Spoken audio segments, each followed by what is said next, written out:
viewers and listeners out there in podcast land. Welcome to the latest episode of Extra Extra. It's all about whiskey. I am your evening Extra Extra host, Jason Johnston Yellen, and he is our evening co host, Joshua Morrissey Hatton. Hello, Joshua. It's interesting having a conversation with you in the evening time. It's late in the evening as well. This is It's our really late. prime Netflix beef viewing time. It is. It is. I got 2 more episodes to go. But listen, this is Extra Extra, not One Nation Under Whiskey. This is not One Nation Under Whiskey. We are going to dedicate a tight 35 to this. We have been good boys about this, and we continue to be good boys. Joshua, in our production meeting, our lengthy, research-filled production meeting, you told me that we have an emailed story to cover this episode. That is correct. Would you like to tell me and the viewers and the listeners about said email? I will indeed. I'm going to bring it up on my phone, trying to protect my Wi-Fi on my laptop here. But Do you know what's good for that? Do you know what's good for that? What's if you save it as a PDF and keep it on your desktop, you can access it without touching your Wi-Fi. I'll tell you, I laughed at you for being an old man, and I will continue laughing at you for being an old man. However, I see the value. And yet. Yeah. So we got an email from Ian Bruce, viewers and listeners. Familiar? I'm sure we'll know that name. Yeah, we quoted him in the last episode of Extra Extra, didn't we? He had a comment on the blended malts episode that we did. Yes, he did. Yes, he did, indeed. And so Ian sends this over with the headline, possible Extra Extra story. It says, "Hey, folks, so this posted by Backwoods Distilling and thought it may be an interesting article to cover." And he leaves it at that. And the article, that's it. Oh, gosh, there's no editorializing. It's no foreplay. It's just straight to the article here. Wow. And so the article is from this. Yeah, it's in the Sydney Morning Herald that this comes from. This excites me. I was happy to see this come in because we've been talking about casting an eye outside our United States national boundaries and having Australia appear from down there. Perfect timing. Well, yes. And it is nice to cast an eye away from the U.S. However, I will argue by the time we get to the end of this episode, I think we'll find a clear connection between what's going on in Australia right now and what we've been going through in the U.S. and hopefully we'll have resolved. So, from that Sydney Herald, here, let's do this. There's your headline right there. Whisky Business, 120-year-old law sparking a war over the name single malt. And I'm guessing they use the term war figuratively. I hope so, but don't turn your back on Tasmania. That's, only a fool turns their back on Tasmania. Yeah. So it kicks off with this, right? You've got 2 distilleries. I'm not even going to try to pronounce the first one. You want to try that? Well, we have to because we've got listeners. Oh, jeepers! We do. Read the banner. All right, so I'll read this aloud. Sydney-based Goodragidby. Can I tell you how I would pronounce it? Go ahead. Goodradigby. All right, Sydney-based Goodradigby distillers. Yeah, you just gotta go with it. Plow through Yakindanda, Kirkcudbright in Scotland. Yeah, James Hendigus. So Sydney-based that distillery company and Mountain Distilling, based in regional Victoria, are calling their product single malt to get around the restriction Mm. in the Excise Act of 1901, which was a good 122 years ago. And what that act dictates is this: That was some whiskey, impressive brandy. math on the fly, Joshua. That was easy, man. That wasn't impressive. That's It's easy. you got it right. That's impressive. So, unlike Scotland, for whiskey to be called whiskey in Australia, Tasmania, and New Zealand, that spirit must stay in cask for at least a year to call it whiskey. And that's what that rule is, that Act of 1901. 2 years. Yeah. What did I say? A year. You said a year. Oh, I two said, yeah, years. I meant the Yeah. 2. I meant the 2. Yeah. But it doesn't what it doesn't stipulate is this: unaged spirits, or spirits basically fewer than 2 years, the law doesn't define it against single malt. So you can call single malt. You could use that willy-nilly. Isn't that And interesting? isn't yeah, it is interesting. The fact that in 1901 they were thinking, okay, whiskey, we got to Yeah, nail this down. And they said, okay, it must be a minimum of 2 years in storage, right? yeah, yep, And then they went, oh, whiskey, check. What's next? Brandy? Okay, same rule, check. What's next? yeah, Rum? Check. All right, boys, let's go. We've done it, right? Our work day is yeah. over. And 122 years later, somebody using accelerated maturation cubes would come along and say, oh, I know you're talking about whiskey, but what we've got over here is single malt. Hmm. Do you Yeah, so think let's that people coming up with the Commonwealth legislation could imagine that happening 122 years in the future?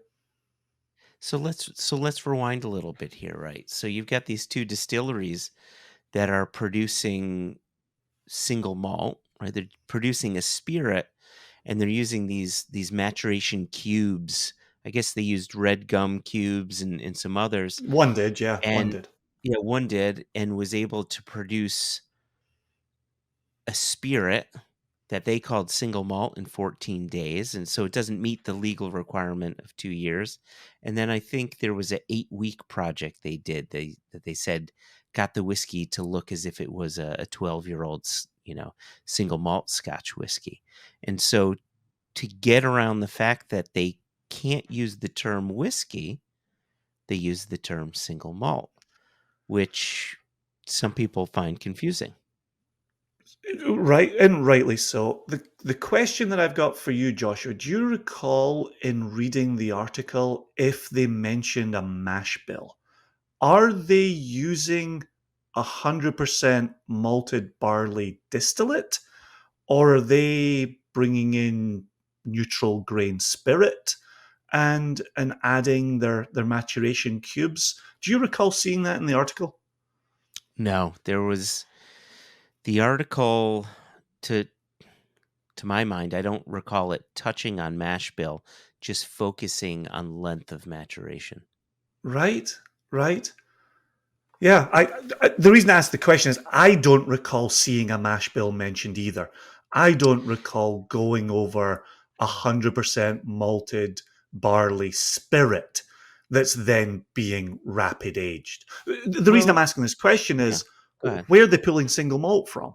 Like, why are they calling it single malt? And is that obviously I know they're doing it to get around a regulation, but is there something about their process? Is there something about their mash bill that would allow them to lean into what we understand as single malt? Well, unfortunately, the article doesn't say as such, and maybe, this story just recently broke, right? So I imagine more's gonna come out from this. But I find it interesting, single malt. is not a category in the US yet. That's something we're working towards, American single malt. And so we're only now codifying what that should be called. And the only reason why it's become important to do so is because of the popularity of single malt that started in Scotland and extended to Japan and in India and so on. And single malt has become something so singular that we're now in the US trying to protect it as a category, as a specific thing. And I just don't think that Australia has gotten there yet. And that's the battle that they're about to embark on. So let me ask you a question on that because who's the Kentucky producer who was producing a single malt, but it's not 100% malted barley? It's just So they weren't 51% or producing. above. Yeah. So that's the thing. We here in the US have had a category called malt whiskey. There it And is. malt There it is. whiskey, just like bourbon or rye, right? Bourbon, 51% corn, rye, 51% rye. Again, these are minimums in the mash bill. And malt was 51% malted barley. There it So is. American single malt is specifying the use of only malted barley from a single distillery. Yeah, it's interesting looking around some American producers. I am seeing single malt products where Mhm. it's malted wheat. And you could see the beginnings of this argument, right? Well, it's a single malted grain, it just happens to be wheat. And so you can see the importance of a TTB ratifying what it actually means to say American single malt whiskey, right? You just close it down, you say 100% malted barley, single Yeah. producer, matured on site, minimum number of years, boom, there you go. It's a real game changer. And I think this Australian example shows how a loophole can be um, well, taken advantage of. I hope those words aren't too extreme this late at night. Well, I always want to give people the benefit of the doubt. And, in the article, the one of the producers, either from the distillery I can't pronounce or from Mountain Distilling, Good Digby. um, Goodra Digby, had said, we understand how this can be perceived as problematic. However, we're using this until there's some sort of categorization, some sort of specificity applied to these spirits that haven't yet hit that 2-year age statement. So, I want to give him the benefit of the doubt, given he said that. Yeah, I think it was. I think it might have been a she who said that, but again, it's. Yeah, maybe. But Yeah, it's. yeah. I'm actually looking back Yes. at Lee Atwood's quote here. Lee, Yeah. who is a dear friend, along with his wife Bree, down at Backwoods in Yakindanda, Yeah, I and think I got it and right here. so right, and so Lee says these brands leave the term whiskey off their labels, but consumers see single malt as whiskey regardless. Therefore, the practice of these brands is misleading and deceptive. And so the idea that well we're just using it as a placeholder, I I I just find that difficult to believe.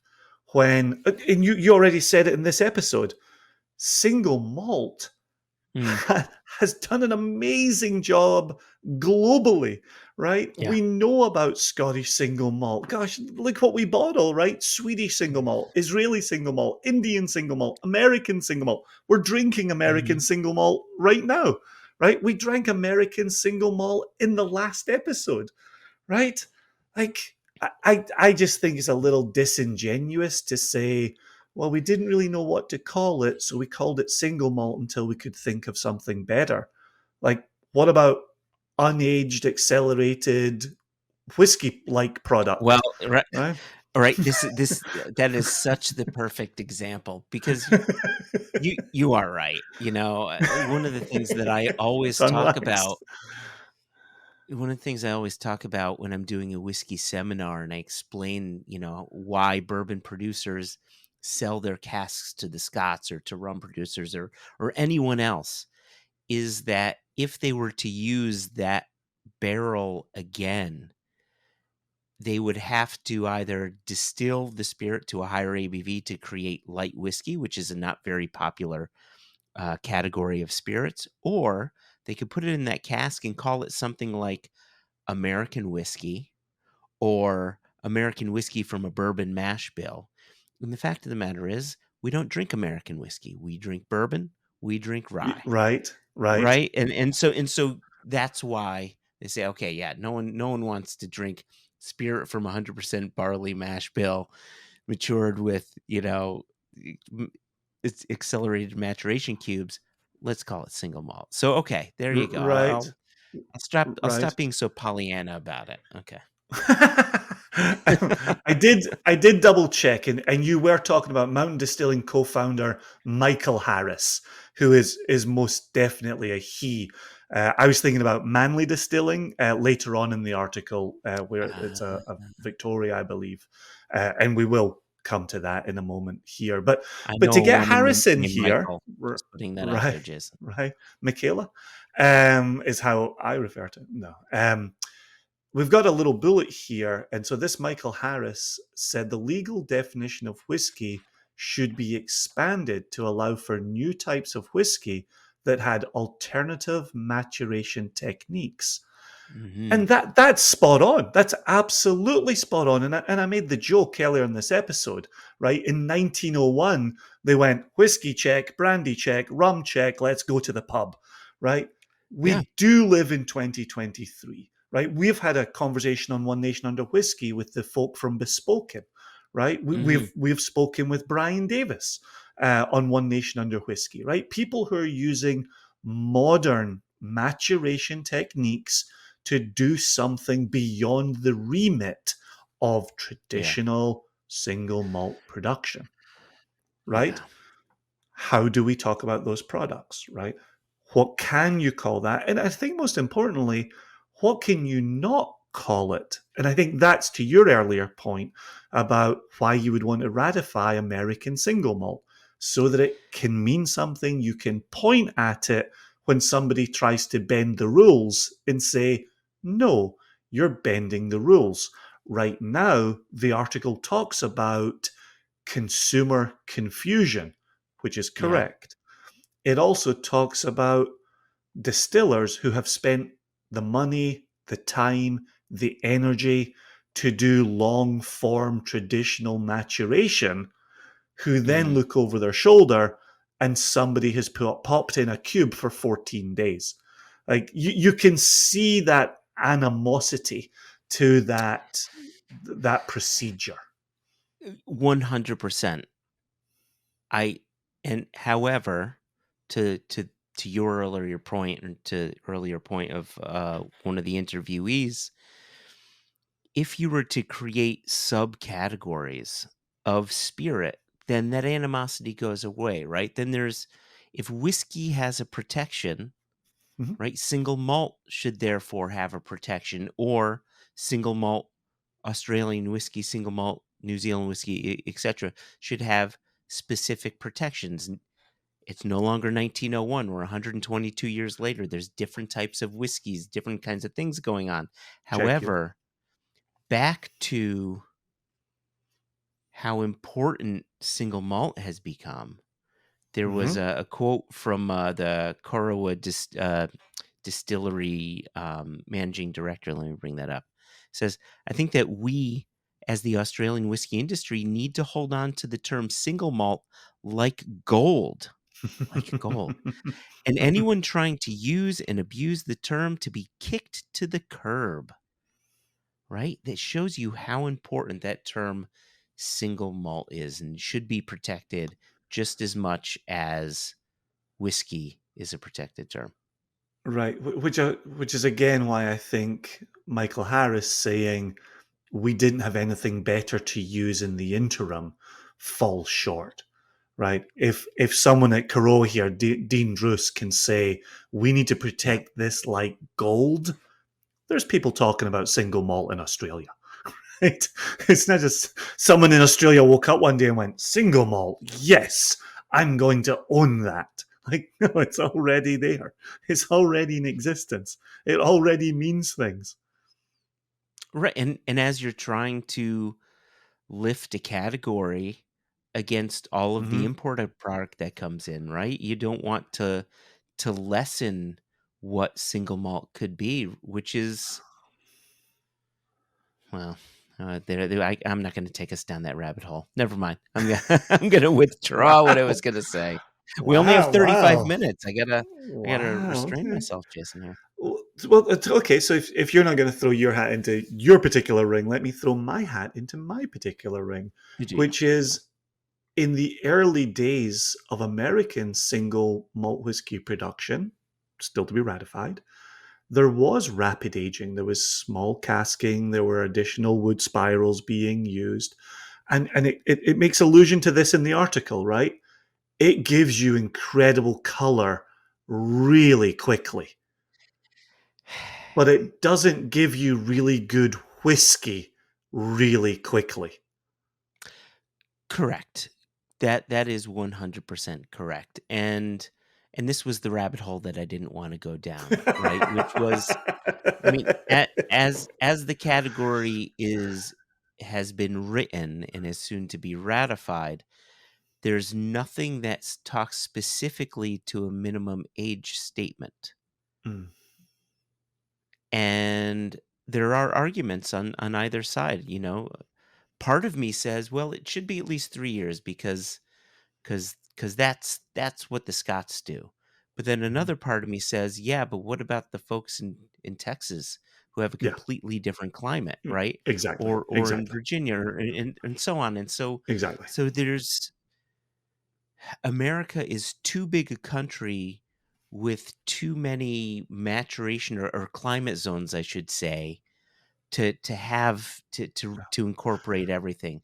So not Right. including the age statement can be a good thing for our Which, case. but I think that comment about the size of America holds true for the size of Australia as well, right? Multiple climates, multiple terrains, Fair, right? And fair. so All they, right. in 1901, they went 2 years. Right? Let's put 2 years on that in Australia. So I'm definitely with you, right? You don't want to tell someone whose product is climate dependent what the minimum should be in that climate. I think you and I could sit here on this episode and agree that 14 days probably isn't getting it done, and 3 months Well, probably isn't getting it done. Six now, months well, here's probably I isn't I getting it would done. argue I would argue I would argue that some of Bespoken's spirits are perfectly quaffable. So And I'm only talking traditional maturation. I'm not yes, so talking 21st century technologies. I get that. I get that. I think the larger point, which is the one we can't really answer because it needs to take into consideration modern technologies, is if whiskey was protected by 2 years for for quality reasons, then single malt should be protected in some way for quality reasons, especially as a budding category, Australian single malt. But you can't really. What am my point is, here in the US, we've gone through 10 plus years of companies trying to create some sort of rapid aged product. In early days, it wasn't that great. And technology's improved, things have changed, and now there's perfectly quaffable stuff. I just don't know how that applies to Australia as they try to protect single malt and the quality aspects that are linked to single malt, if this is a term they want to hold on like gold, right? Yeah, I'm. Does the ASMWC have? Because I know they didn't go down the minimal sized barrel. designation either, right? It's not just well, apparently the URL is not asmwc.com, so let's just do a good No, old that fashioned brought you Google somewhere else. search. I hope you had safety messages. It's American Single Malt Whiskey with an E.org.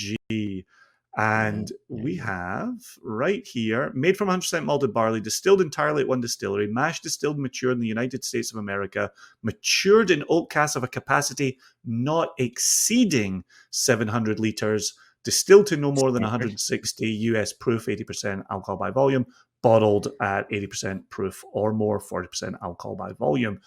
Now that's the commission. The Mhm. TTB went through its question period where they Mm, may take other concerns on board, adjuncts correct. being one of the components that TTB is taking on as Uh, well. But additives, but yeah. right, but there's nothing there about 53-gallon cask, 2 years or 3 years. And I'm just thinking where those more modern technologies could fit in with the American Single Malt Whiskey Commission recommendations. Yeah, that's a really good question because it talks specifically to oak vessels not exceeding a certain size, and Right, spirals, right, cubes, those aren't oak vessels, those are right, something quite right. different. So it sounds like we need to have a deeper conversation with our friend Steve Holly. Get some Yeah, clarification yeah. on that. Yeah, so it's not just sitting on wood, it's No, it's actually within in wood. wood. Yeah, yeah, Yeah, it's an yeah. interesting wrinkle. This is the part I like about this conversation. It's the part I like about this article coming in is their single malt category being wide open and Mm, potentially, depending on who you ask, being open to abuse. Really got me thinking back to, we're so excited right now about the ratification of American single malt whiskey, but it had me going back, as I just did here, to these suggested regulations to say, well, did you think about covering that? Did you think about covering that? And I know one aspect of it is they don't want to curtail experimentation, right? mm, There was some talk which is there great. comparing it to the SWA, right? When Campus Box, who we mention every week, and we get no money from John Glazer, when they were unable to use the French oak staves, right? That wasn't allowed, and then they moved to the heads, and that seemed to be allowed. So there was some wiggle room there. But it is this: do you try to solve every future problem today, or do Mm. you get language on record that you can start building upon and start pointing people to, and then take on a case by case basis the opportunity to say, listen, we're really trying to do something with this category. How about you come on board with us? Would you like to join us in this, and not go down the, you know, scorched earth approach of legal ramifications when somebody steps outside the tent. Let me ask you a question. It's a bit tangential, but I think it's quite apropos. Then Mhm. it goes back to something that you had said. Jeez, it could have been as far back as episode 1, but you've mentioned it a few times since, but not in a good while. And it Okay. was something along the lines of, I wish craft whiskey had its Mm. own category. That you couldn't necessarily call it whiskey, but you call it Mhm. something else because it has its own value, but yet it's quite different from what we currently know as whiskey. And so I'm curious if you've thought about that and if you've updated thought on that. Yeah, yeah. The original quote was along the lines of, I wish America had come up with a different word for its whiskey than whiskey. Given that bourbon is so radically different from Yeah, single yeah, malt, right? Given yeah, that yeah. rye is so radically different from those other two, and then craft producers came on the scene, and it felt like craft producers were trying to achieve something. They were chasing down a dream, right? Mm, But we kept coming along with whiskey boots on and going, well, your single malt isn't like they're producing in Scotland. Your bourbon isn't like they're producing in Kentucky. Your rye isn't like they're producing in Kentucky and other parts as well, right? It just felt like they were not on an equal Mm, footing.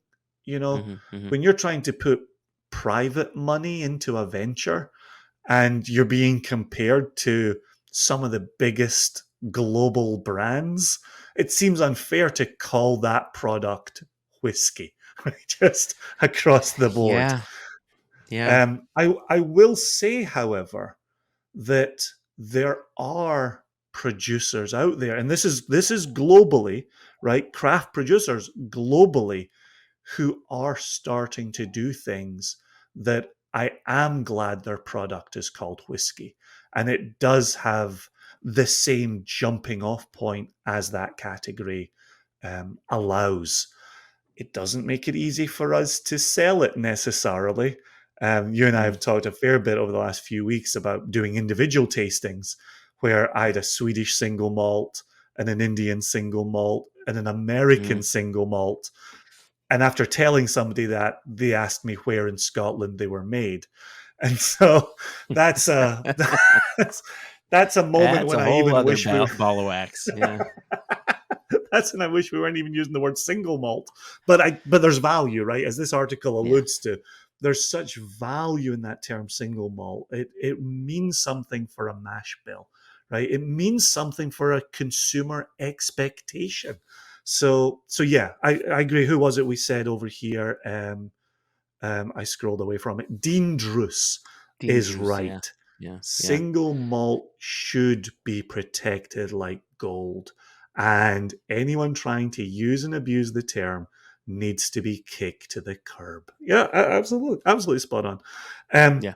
real quick here, Joshua, and obviously we're talking Yeah. about American single malt as we're going along. You have, as I have, the single cask nation, or I should say in this instance, the double cask nation. Copperworks single malt in your glass. Here's without looking at the label. Ooh, go ahead. I'm not looking at the When label. when did we bottle this? Oh, jeepers creepers. We bottled this. It was in 2022, Check. and I want to say that it was likely around this time last year. Like it Oh, was it interesting. springish time? It was not. And the reason I didn't ask you this question as I got you, I just because we talk constantly about time and how does time work and who Mm, knows what time is ever since the pandemic. I was just curious if you had any sense. And I say that as someone who looked at the label and said, "Oh, that's when we bottled that." It was all right. August of 2022. August. Oh wow. Look at that. And right in two casks. Two casks, 3 years of age each, New Chart American Oak. This one, Jason, if you remember, and maybe the viewers and listeners remember, this was my single cast nation whiskey of the year. Then the quote I'm about to share with you, I probably shared potentially in that episode of One Nation Under Whiskey where you announced that. Very dear friend Bert Bumgardner, who's up in the Mm-hmm. Palouse in northern Yep. Idaho, had dropped me a text after he'd received these bottles. And he'd said, and it's one of those great quotes that starts so honestly that it really, the honesty is a bit like nails on a chalkboard, to be honest. But the text starts out saying, "You know how I don't like American single malt whiskies." Oh shit. Go Yeah. on, Bert. I hope there's more to this text. Um, he said, but this is a game changer. So you and I have heard Mm-hmm. people, and Jess as well, and Sweet Scott, of course, Steve Hawley, who you mentioned earlier, Matt Hoffman, Anna Hintz, have heard people the world over say Westland is a game changer. Yeah. Bert, not a fan of Westland, Copperworks, game changer in the Yeah. category of American single malt whiskey. It's is so I don't disagree with him. I mean, what makes a game changer, right? I mean, it really it's anything that flips it on its head, right? You have a Hmm. perception that this thing will always taste like this, and then someone changes your mind. I had one for years. I said Glenrothes was the distillery I Mm. liked the least, and then Mm. David Stirk turned us on to some amazing Glenrothes casks. Sold us a Hmm. couple amazing Glenrothes casks, and now I actively seek out Glenrothes because I got it right. Yeah. And Yeah. what Copperworks is doing is quite different from Westland. It's Yeah. so Oh, yeah. bright, crisp, and clean and pretty. Um, how do you find this one? What are your Do you remember your Uh, tasting notes on this one? oh, absolutely. Yes. Absolutely. It's orangey. It's orange gumdrops. It's orange creamsicles. But, and I've been saying this ever since we selected it. When you and I did the Indiana light whiskey that we Mm, finished in the beer barrel with the mustard seed and all that malarkey, that light whiskey allowed the hoppiness of the beer to shine through. And mhm. even though, obviously, this has no hops in it, it I'm has that a quality in common with that light whiskey that I loved so much. And to your point, it's the brightness of it. It's quite floral. It's quite citrusy. Obviously, I said orange three times in about 6 words, right? It's mm, citrusy, but it's not cloying, right? There's no. such a bright cleanliness to it. And so for me, that's almost like that bright citrus of a hop oil, right? That cuts right through. Yeah, I think it's a cracking anything that So can get someone who's yeah, disregarded a category to reinvestigate a category. I think that's doing something good. yeah, I agree. I agree. I had a local tasting, with some friends and their group, and there was one guy in the group who's a wine drinker. That and he's sold wine, right? He's been in the industry, and we got to the point where we poured the Copperworks, and he pulled me to the side. He said, "This is what white wine drinkers of good white wine, Mm, mm, this is what they look for. It's got mm. the acidity coming through, that bright, crisp fruitiness Mhm, without it being overly sweet, without mm. the oak overtaking the fruit from the Hmm. wine." Like he was just really waxing lyrical, and he said any Huh. white wine drinker would just fall in love with this. And I just That's yeah, that's yeah, I interesting. like that. Yeah. Not, again, not to get too tangential before we get out of here in a tight 35, but when I first Mhm. presented our original Aaron to Bill Thomas at Jack Mm. Rose Dining Saloon, he tasted that and said, "This is going to be perfect for the wine drinkers." Right? It was that Pinot Noir finishing on that Aaron Yeah, spirit, sure. and that Aaron spirit, as you and I've talked about, citrus, baked apple, right? Yeah, Brightness to it. And yeah, a then a lot of bit of orchard the fruits. Yeah. Pinot Noir going on round about that. So, yeah, not the first time I've heard that type of comment, but great to hear it applied to the Copperworks as well. Huh. All right, Yeah, well, yeah, w- I love it. yeah. Listen, we pitch other people's products on a semi-weekly basis here. Semi-weekly or bi-weekly? I always get that mixed up. Every Uh, 2 weeks, but every fortnight. there Every you fortnight, go. Yeah, every fortnight. That's what we say, every fortnight. right? Every fortnight, we pitch someone else's product. This is ours. This is a double cast nation. This is sitting on our website. I think it's $95 a bottle. Please Yeah. go pick up a bottle. It would do us a solid. For all this free entertainment we put out over the airwaves, whether you like it or not. If you would like to be like Ian Bruce and let us know about a story worth covering, please drop us an email, questions at onenationunderwhiskey.com, no Ian Whiskey, or drop us a note, info at singlecastnation.com. something's something's I happening over keep there. kicking my Keep it down table. next I door. keep kicking my Keep it table. down. Keep it down. Our Yeah, listeners have please. no idea what we're talking about, The but yeah. listeners have no idea that Joshua just had a Connecticut earthquake there. Smash the subscribe button, as I am contractually obliged to inform you. And please look out for us in a fortnight. Oh, I thought you were saying please drink the whole bottle respond. Yes, buy a bottle of Copperworks, maybe 2, right? $15 flat rate shipping, and then Hey, drink the whole bottle also, responsibly. and we just talked about Lee Atwood at Backwoods and Yakindanda. Talk about hashtag please drink the whole bottle responsibly. So join us in a fortnight. We will be back to do this again. Until then, cheers and peace. Cheers and peace. Peace and cheers.